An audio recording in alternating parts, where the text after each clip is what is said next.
साथियों, सबसे पहले देखिए कि मैं आज जो आपको बताने वाला हूं कि some most usable spoken sentence. कहने का मतलब है जब हम किसी से बातचीत करते हैं तो जो मोस्ट यूजेबल सेंटेंस है जो हम लोग हिंदी में बोलते हैं उसको इंग्लिश में किस प्रकार बोला जाए, ये आपकी बहुत मदद करने वाला है यह वीडियो। आप 5 मिनट समय निकाल के इस वीडियो को देख लीजिए। साथियों देखिए क्या है मॉडल 1, मुझसे झूठ मत बोलो, don't tell to me, don't tell to me, है ना। या होता है अगर झूठ मत बोलो, डोंट टेल ए लाई, है, झूठ मत बोलो, डोंट टेल ए लाई, मुझसे झूठ मत बोलो, डोंट टेल टू मी, ठीक है। मैं मजाक कर रहा हूँ, क्या होगा, आई एम किडिंग, क्या है, आई एम किडिंग। तुम्हें शर्म आनी चाहिए, you should be ashamed, you should be ashamed, तुम्हें शर्म आनी चाहिए, है ना।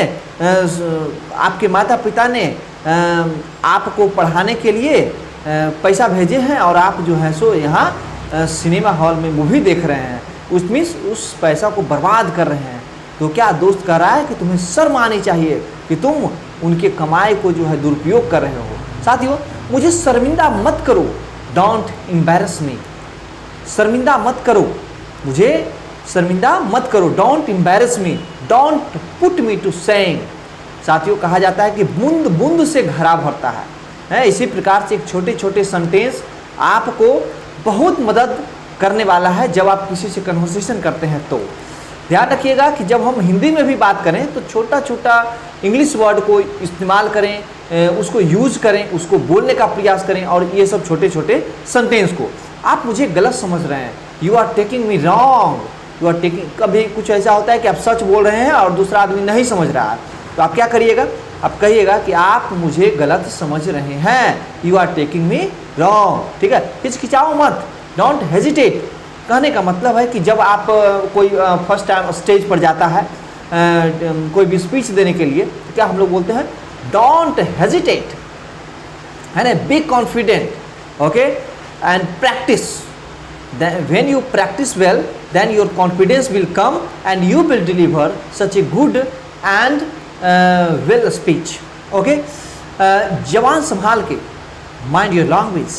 क्या होता है, जैसे हम किसी से लड़ाई वगैरह होता है तो कोई एक दूसरे को अपशब्द कर रहा है, कोई दूसरा व्यक्ति एक दूसरे को अपशब्द कर रहा है, तो कहने का मतलब है कि आप अपनी मर्यादा में रहें, आप अपने जवान, कहने का मतलब आपका जो आवाज़ है वह सही लिमिट में रहे।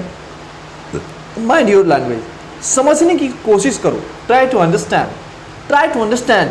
अगर आप कड़ी मेहनत नहीं करोगे तो आने वाले समय में 12 घंटा मेहनत करने के लिए तैयार रहो। साथियों समझने की कोशिश करो, ये हमारे माता पिता और हमारे बड़े लोग, सभी लोग हम लोग को समझाने का प्रयास करते हैं लेकिन हम लोग नहीं समझते हैं।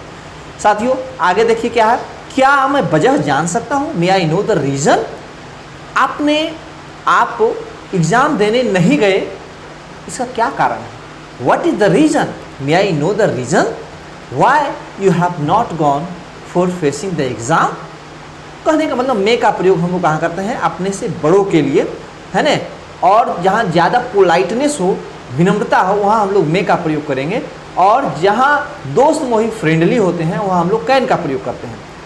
उसके लिए तुम जिम्मेदार हो, you are responsible for that. मैं ये यूं ही पूछ रहा हूँ, नहीं कहीं होता है कुछ बातचीत में करते हैं, क्यों ये बात पूछ रहे हो कि आपके भाई का जॉब लगा, क्यों पूछ रहे हो, नहीं मैं ऐसे ही पूछ रहा हूँ, आई am asking this without any reason but only for information and only for my acknowledge.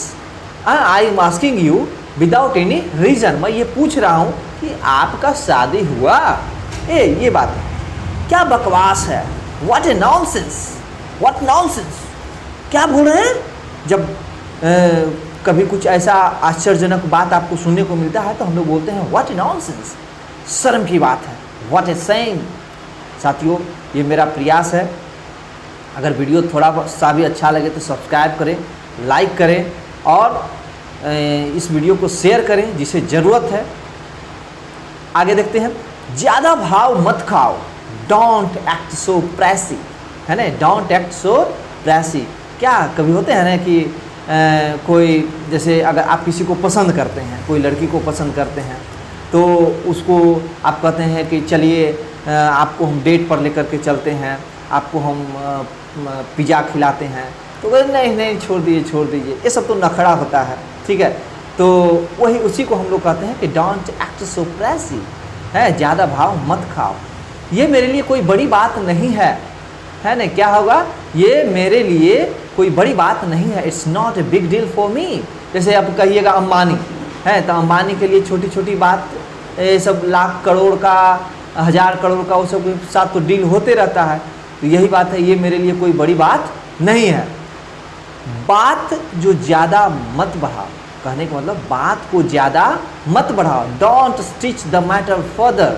कहने का मतलब है कि जब आप देखते हैं ना कि कहा जाता है कि तिल को ताड़ मत करो, है बात को बतंगड़ मत बनाओ। कहा जाता है ना कि अगर हम लोग बात को छीलते हैं तो रुखड़ा होता है काठ को छीलते हैं तो चिकना होता है। ये हिंदी में मगही में एक कहावत भी है साथियों। तो उसी प्रकार से बात को ज़्यादा मत बढ़ाओ। जब बात थोड़ा सा लड़ाई झगड़ा वाला बात हो, किसी के लिए बुरा हो, तो उस बात को ज़्यादा स्टिच नहीं करना चाहिए। तो इसका क्या है, don't stitch the matter further, इस बात को आगे मत बढ़ाओ, जो हो गया सो हो गया। चिंता मत करो, don't worry it's not a big deal, है ना। कहने का मतलब है कि don't worry it's not a big deal. अभी आप बाय द वे कोई एग्ज़ाम कंपटीशन का, एसएससी का एग्ज़ाम आप क्रैक कर लिए हैं, ठीक है, तो इसको हम क्या करेंगे, डोंट वरी, चिंता मत करिए, और भी आगे होगा। बाय द वे कोई एग्ज़ाम में आप फेल कर गए तो हम लोग क्या करेंगे, don't worry it's not a big deal. इसीलिए तो मैंने उसे पीटा, that's why I beat him, that's why I beat him. इसीलिए तो मैं जा रहा हूँ, that's why I am going, इसीलिए तो मैं जा रहा हूँ, that's why I am going. इसीलिए तो मैं तुमसे पूछ रहा हूँ, that's why I am asking you. That's why का प्रयोग इसीलिए होता है जब भी हम कुछ कहीं पर बातचीत करते हैं, तो इसीलिए मैं पूछ रहा हूँ, that's why I am asking from you that why you have come here. Oh I have been invited by my friend, so I have come here. Okay my dear friends, next module के लिए इंतज़ार करें और please हमारे channel को like, subscribe and share करें। बहुत बहुत धन्यवाद, शुक्रिया।